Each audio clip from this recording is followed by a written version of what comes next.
আপনি তো সিন্ধু দেশের মরুভূমির মধ্যে বাস করছেন।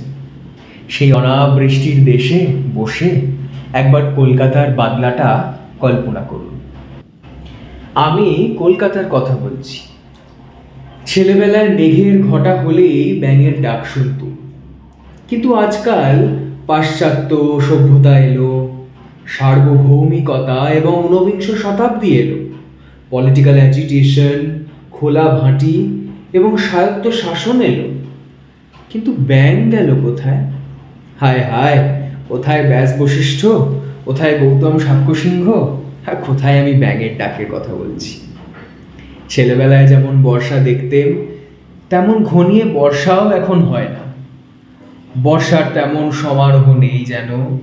বর্ষা এখন যেন ইকনমিতিতে মন দিয়েছে, নম নম করে জল ছিটিয়ে চলে যায়।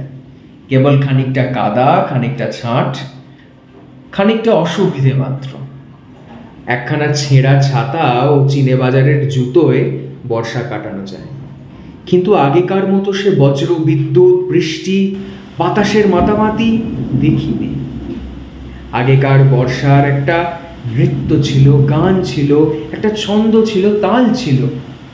এখন যেন প্রকৃতির বর্ষার মধ্যেও বয়স প্রবেশ করেছে, হিসাব কিতাব ও ভাবনা ঢুকেছে।